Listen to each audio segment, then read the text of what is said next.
So, hello and welcome to our interview with the experts series. We are now into season 5 or session 5, shall I say, and I'm talking to the wonderful Sarah Cooke.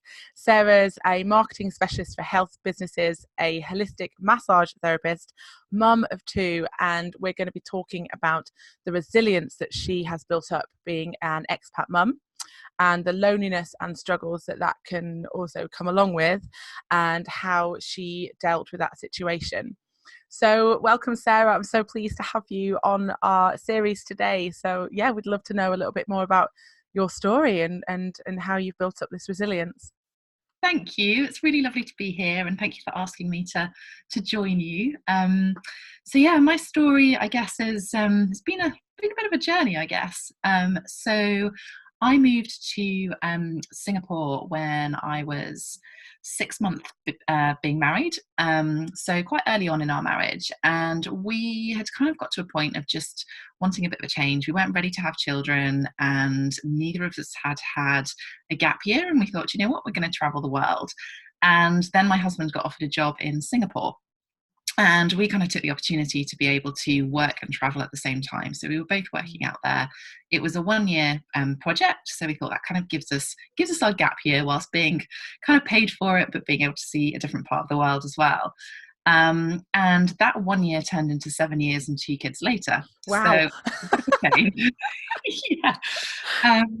So yeah, we both loved living out there, and we were both working out there and had pretty successful jobs. And during my time of, I guess, kind of working in, so I was working in marketing. My background is healthcare marketing for some really big brands globally, and that's what I was doing out in Singapore as well. I was traveling a lot. I was organising a lot of events, and I had a toxic boss, which really wasn't the best situation to be in. And at that time, we'd kind of started thinking about having a family. And I'd kind of got to the point of kind of making the decision of either I get pregnant or I'm going to leave. I just had kind of, enough was enough for me from a corporate perspective with the sort of toxic environment that I was in. And long story short, as soon as they found out that I was pregnant, my boss put me on performance review. So it kind of just Ouch. summed up exactly how I had been feeling, and that the performance review kind of came out of nowhere. I'd won loads of awards for them internally as well as externally. Always had the kind of top rating for bonuses and things, but my pregnancy announcement coincided with when they were looking at doing the bonuses, and by putting me on performance review meant that they didn't have to pay me a bonus because I was going on maternity leave. Oh, that's So harsh. it was, so it made my kind of last few months working there really tricky. And I won't go into details because everyone kind of has different situations of kind of working corporately and different levels of toxic bosses and things, Yeah. but it wasn't a nice place to be. And I was really excited about being pregnant and kind of starting that new chapter. Yeah. But I guess the other kind of flip side to it was that being in Singapore, and the maternity leave at the time was only 2 months. So I was Wow. Just in, 2 months from your yeah, job at the time. yeah. So Wow. from an expat perspective, I think they've increased it to 3 months now as a kind of standard. Mm. Um, but obviously I was completely the other side of the world, had no friends and family near me to kind of help support that Mm. new mum side of things. I bet there's a lot of Um, people that can really relate to that, whether they're far yeah, away or even like relatively close. That's a big thing to it's a go big through, isn't thing. it? And I think 6 weeks after giving birth, there was no way I was kind of ready physically or emotionally to go back to work, let No. alone into that kind of hideous environment that I'd been in. Mm. And yeah, my birth story is fairly extreme as well, and so I wasn't in that position to kind of go back into the corporate world, or into that job specifically. And so it really gave me that opportunity to go, well, do you know what, I'm going to look at this and kind of try and reframe it into something that is positive, because I've been in a situation which I haven't enjoyed. I loved my job, Mm. but didn't enjoy that situation of kind of work life. Then kind of propelled into this new mum life, which, as we all Mm. know, is never what we expect it to No, be. no. And yeah, and I think it was just coupled with this sort of working right up until I'd had my baby. So 2 weeks beforehand, I finished my job before having him. Mm. Then going through a kind of pretty life-threatening experience birth story wise, where my baby nearly died. I was, yeah. So Oh that my was kind of goodness. emotional in itself. And traumatic too. There's, Traumatic in a itself, lot of yeah, trauma that can hold around that. exactly. And I think coupled with the fact I didn't have my usual support network around me was really tricky. And then what was interesting is that we had kind of parents that wanted to come out as the first grandchild. And yes, they were helpful, but actually we were in somewhere that they didn't know. So it was kind of that mix of them being on holiday, plus also supporting me. Mm. And it's not that what they did wasn't enough, but it wasn't enough for me and my network, my kind of Mm. support that I needed, because I was so far removed Mm. mentally and physically from where I wanted to be and felt I should be as a new Mm. mum. And I think there's a lot of kind of emotion that goes around with what you should be like as a mum. Absolutely. Yeah. The sort of press and PR, and I think it's got better, more Mm. recently. But actually, I think when you've come from a successful corporate background and you're used to doing things and you're used to being in control of things, Mm-hmm. suddenly you're a baby and you're not in control of anything. Yeah. And you're learning so much and on a very steep learning curve, Yeah. it can become really tricky. And I think I really had to I learned a lot about myself and how I needed to deal Mm. with things. And but probably not until about 4 months in of kind of having the baby. And I kind of hit rock bottom, to be honest. And it was just one of Mm. those moments where husband was traveling. I was at home on my own with this 4 month old, middle of the night, feeding for what felt like the whole night. Yes. And sometimes it is And the whole night too, literally. yeah, it is. Yeah. And something's got to change. And I didn't Mm. know what it was, but one of the things for me was um, I've always loved learning. I've always loved helping people. I've always loved that kind of health and wellness. And I thought, I need to learn about this to kind of protect myself, but also to be able Mm. to help other people. So at 4 o'clock in the morning, that fateful night, I signed up for a massage therapy course. Amazing. And yeah, more because I wanted to learn something that I was interested in. So I kind of have a previous career as an ex-athlete, and did a kind of played at a really high standard, and kind of really know the benefits of kind of holistic health. And I think with Mm. my background from kind of corporate marketing around healthcare as well, just that kind of, it's always been my passion. It's always been something that I'm interested in. And by enabling me to learn something that could help me was just, and it wasn't baby related, it was just something I could learn if and when he slept. I could kind of flick through things, I could learn Yeah. something, my brain could kind of engage in something totally different. But That something that's connected to you though as well, something that actually means something to you personally, not just another hobby because you're needing something to do, but actually something that makes you feel like you, and something that relates to who you are as a person, and not just the mum character, because you've gone from this two extremes really, that big sort of high powered corporate world, and obviously with the athlete stuff in there as well, it's quite fast paced, isn't it? And you're on your sort of top of your A game all the time, and you've got control over everything. You know what you're doing, and you're planned, and you're organised, and you're sorted. yeah, And then when the baby comes along, you've got the exact opposite of that for the first few months. So yeah, to have actually juggled with that psychological change, I think that's I think you've done an amazing transition, and actually to tap back into who you are within that yeah. is probably one of the most important things that you could have done, I think. Yeah, and I think sometimes it's, I speak to a lot of clients now, and even so, I ended up, well, I hadn't really planned on turning it into a business. I just had done it purely to kind of help myself and to help me learn into things.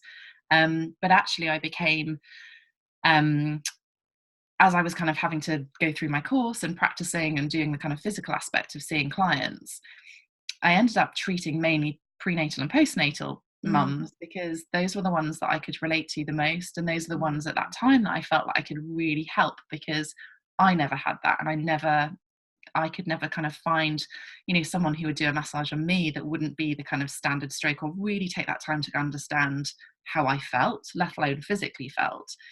And so, yeah, that kind of became a bit of an overnight success actually, and became fully booked within 6 months, which was amazing. And I was really appreciative of it. But one of the things that I found was speaking with my clients, and obviously most of those were expat mums as well, was that we all had this innate sort of want to feel like ourselves again.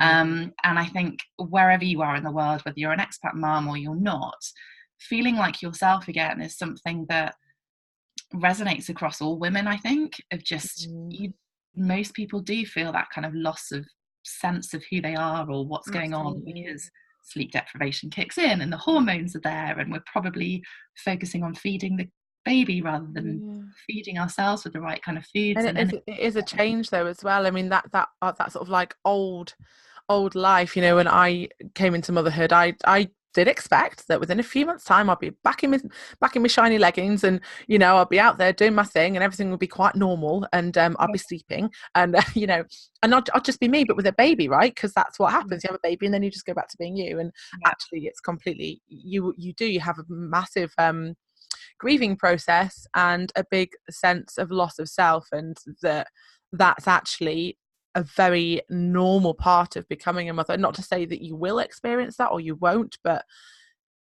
it's inevitably is of course you are going to feel some of that to some degree. Now, how you feel that is completely individual, isn't it, and unique. But exactly, and you know, everyone has their own stories and everyone has their own kind of coping mechanisms and way of doing things. But I think for me it was kind of to the extreme by being away from people, being outside. And yes, I'd been there a few years by then, but actually my close kind of, you know, people who really knew the core of me weren't around me, and the time difference meant that I couldn't just pick up the phone and speak to them because it was a totally different time zone.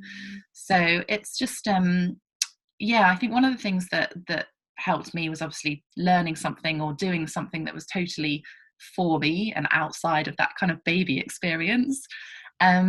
But the second part, I think the next game changer for me was actually saying yes to things and getting out of the house and doing things. And, you know, I was part of an antenatal group, and actually it was really interesting because we were all in a similar situation of being expat mums, that we had to protect ourselves in a certain way, and none of us really opened up about our birth stories or kind of what experiences we'd gone through. We all felt like we needed to have this kind of perfect situation. And it wasn't until about that kind of 3-4 month time where everyone was kind of on their knees going, why have we not spoken about this?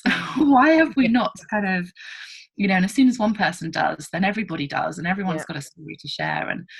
And I think it was really then important, and actually some of them have now become my closest friends because we went through the same thing at the same time. And you know, I think in some ways I'm really lucky to have a close antenatal group, even though we're now completely different parts of the world.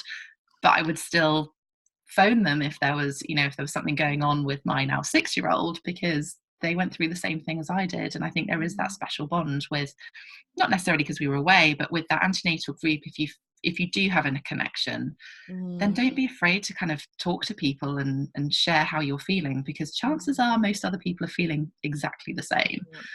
And then once one person opens up, you're right, it just unravels, and it allows that sort of platform and that space to really talk about the realities of motherhood as well. And that's really what I've created my Connected Mother Collective for, is to just be real and be open and be honest, because whatever you're going through, someone else has either been through something really similar, perhaps something a little bit more kind of dramatic than that.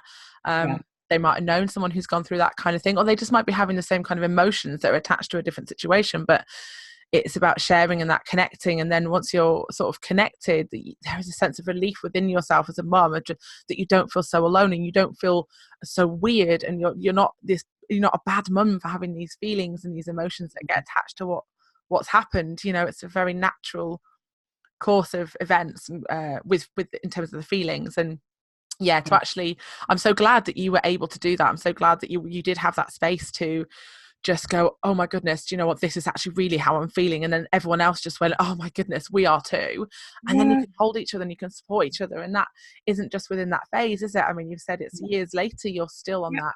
You have that connection, you have that trust, you have that bond. And it's so important to not go through motherhood alone, to really, you know, feel that little bit of strength inside to just voice out and be around other people that do the same as well.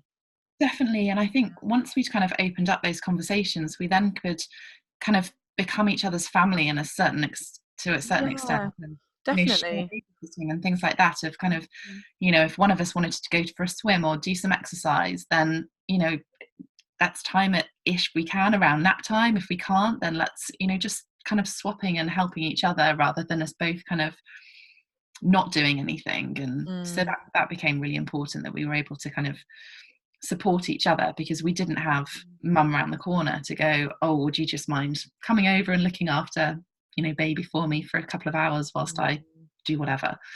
So So yeah, I really think you kind of had to reach out perhaps more so than you would have done if you had that support network kind of already there.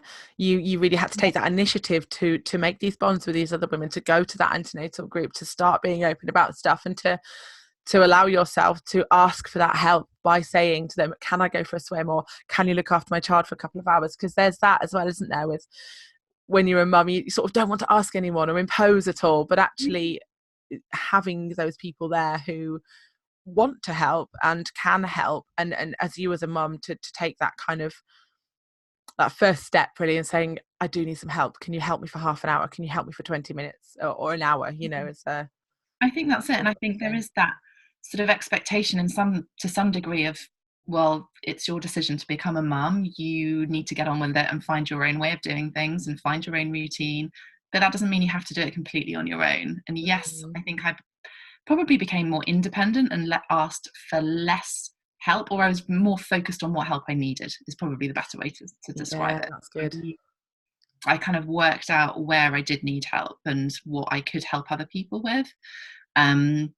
And yeah, I think it goes back to my kind of innate want to help people, that I was like, well, how I can see you're struggling, so how can I help you? And then you kind of build that connection and they kind of help you back. And that's what became really nice and really kind of strong. But yeah, I think for me, it was about saying yes to things, even though I might not have felt comfortable, turning up to a, I don't know, coffee date and feeding in public or whatever. And when I wasn't particularly comfortable sitting down anywhere.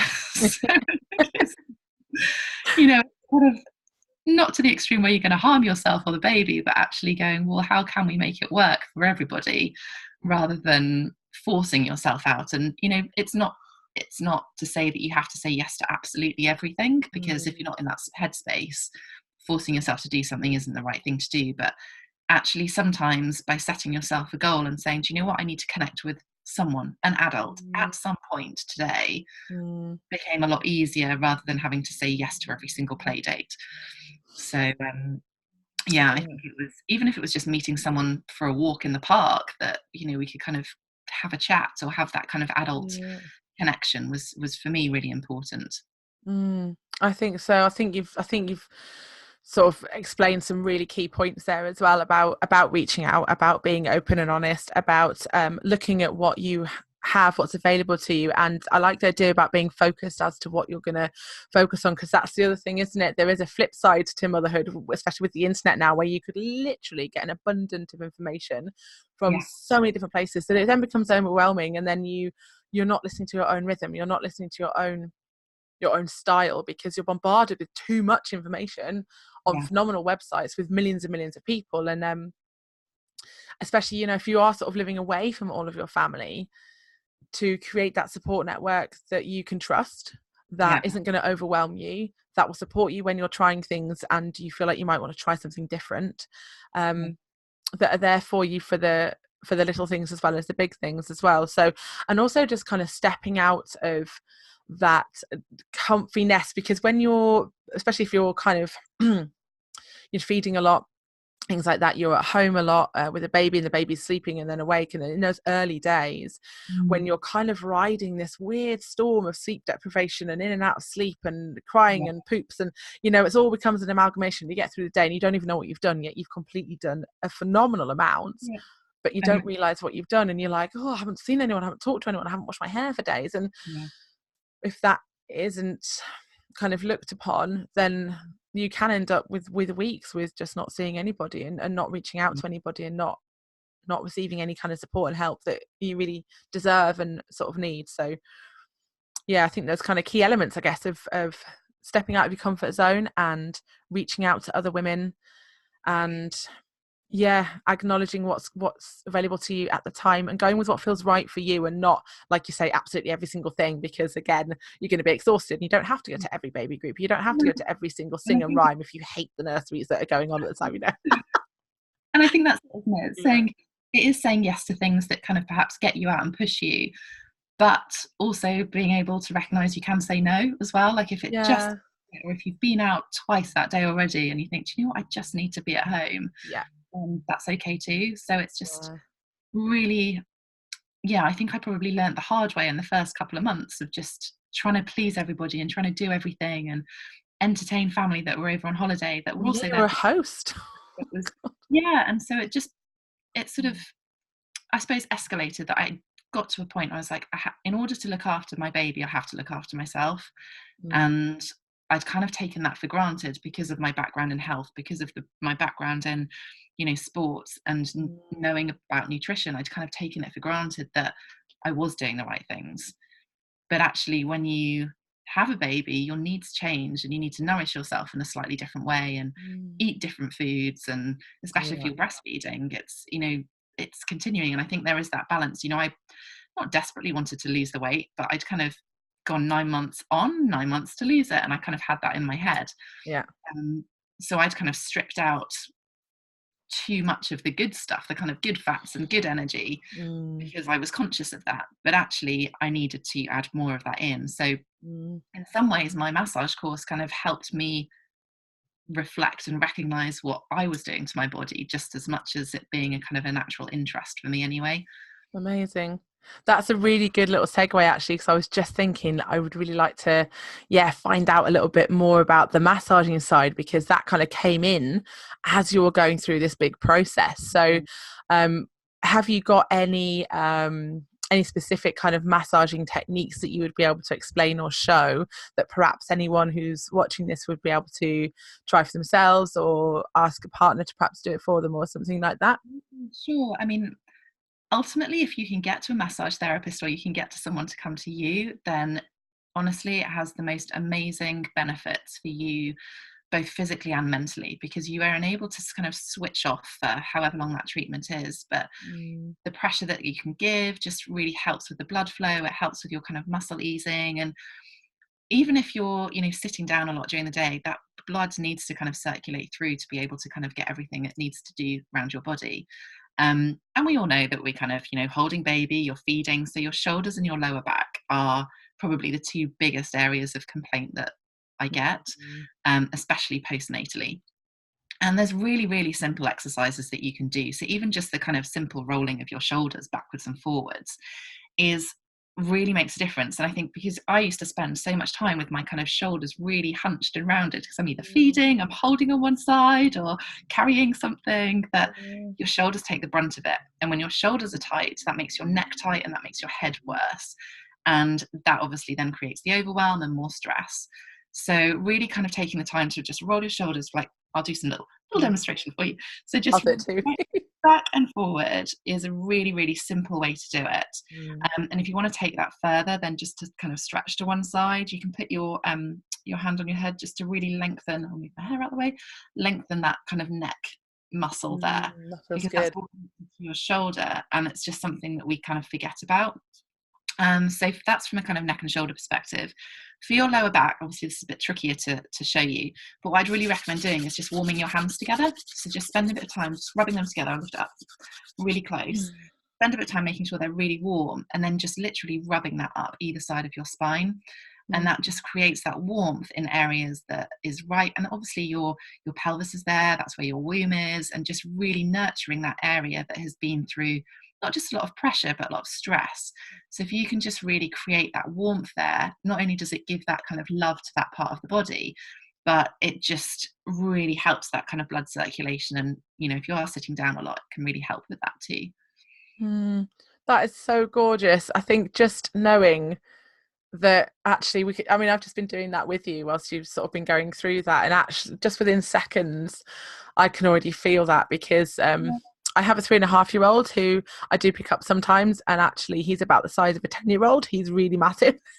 So it is becoming a point now where my back is hurting and I really can't do it, but occasionally I want to and I have to. And So, you know, working from home as well, I find that this area is Yeah. particularly stressed actually. I Yeah. do hold a lot of tension there, and especially when you're carrying sort of small babies and you're right with the feeding and one-handed cooking all the time and things like that, it's kind of the last thing to think about. So And I think yeah, it's also just that little act of self-love. Like we give so much to absolutely. the baby and so much to everybody else, that just spending a couple of minutes even just, you know, focusing on your areas that are feeling Mm. tight and sore is a really lovely thing to do. And actually you can still roll your shoulders whilst you're feeding. So you can do it at the same time. You might Mm. get a little bit kind of awkward, but still you can still do it. Mm. So yeah, it's just thinking about the things that, you know, there is always time to fit, you know, a couple of minutes in here and there, even if you can't do it all in one go. But just to spend a bit of time, and you know, you can easily get a partner to do that, or kind of rub Mm. up and down your spine, and just, yeah, just create some length and some warmth. Oh, that is so good. And I really think that there's going to be a lot of people that'll be trying that and be able to just bring that into their everyday lives as well. That was amazing. Thank you so much. Where can people find you then if someone wants to get in touch with you and find you in the big wide web? Where's a good place for that to start? Yeah, so I guess I've kind of transitioned a little bit. So as I said right at the beginning, my kind of innate want is to help people, and I recognize that I can help even more people by helping other health and wellness practitioners to become kind of more well known and help their clients. So I'm now I kind of transitioned more into kind of my marketing consultancy and um, helping other health and wellness practitioners grow their businesses. So on Facebook, I am Sarah Cooke Marketing. So that's probably the best place to find me, same from a website perspective. But I'm more than happy, obviously I'm in your group, and I'm more than happy to kind of answer any questions if it is specifically around life as an expat mum, or, you know, just even from a kind of a massage perspective as well, because yeah, it's really important that us mums do help each other and support Mm. each other. And you know, I would hate that anyone's kind of watching and thinking, gosh, I'm just feel really lonely, I don't have anyone to kind of reach out to. Mm. Then please do, because I'm always happy to hear from people and always happy to help people. So Oh, amazing. That's fantastic. Thank you so much. I think there's going to be quite a lot of people within my group who are going to really appreciate this for different areas. There's also quite a few yogis in there, and I do know quite a few people who have got their own kind of startup businesses and things like that too. So I think that could be really interesting. Yes, a huge thank you. Thank you so much for coming on and sort of chatting about your story and telling us about that. That was really, really interesting. There was some more stuff that I learned in there as well. So yeah, that was lovely. Thank you so much. And we'll look forward to seeing you hopefully in the group soon as well. thank you, you're welcome. Thanks so much for inviting me. So No yeah, worries. Take good speak to care, you. Sarah. Bye. Bye for now. Bye.